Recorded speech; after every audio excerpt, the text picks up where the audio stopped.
Hello everyone. If you watched our previous episode, you probably already know how to load your gun and who to shoot at. However, we want you to strive for even greater skills.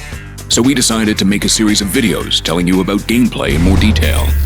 Today's topic is armor penetration.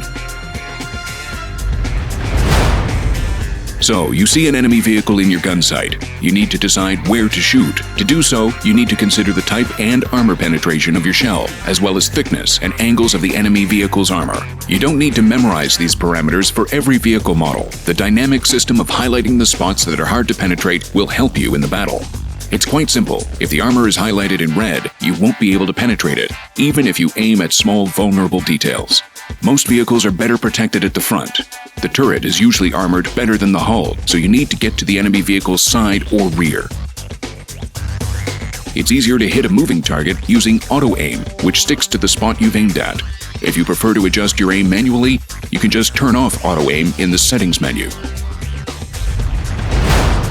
There are 4 types of shells: armor-piercing, high-explosive anti-tank, armor-piercing composite rigid, and high-explosive. Armor-piercing shells usually have average armor penetration and damage values. High-explosive anti-tank and armor-piercing composite rigid shells cause the same amount of damage, but they penetrate armor much better. High-explosive shells cause the highest damage, but their armor penetration is low, so they often explode outside the vehicle, causing only a fraction of their potential damage.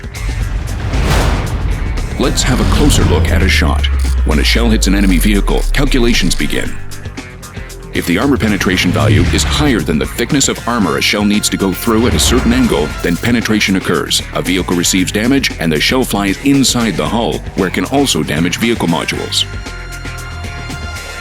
If the armor is too thick, there will be no penetration. Armor-piercing, high-explosive anti-tank, and armor-piercing composite rigid shells just disappear in this case. High-explosive shells explode on the armor and still have a chance to cause damage to the vehicle and its modules, though the damage will be lower. Sometimes a shell can hit the armor at a very flat angle. In this case, it will ricochet and may hit another part of the same vehicle, and armor penetration will be calculated once again in the ordinary way. After the second ricochet, a shell disappears. A shell can't ricochet and hit another vehicle, nor can a shell go through several vehicles at once. High-explosive shells don't ricochet at all. This is all for now. We will tell you about other interesting and important gameplay features in future episodes. Leave your feedback and comments on the game forum. See you soon.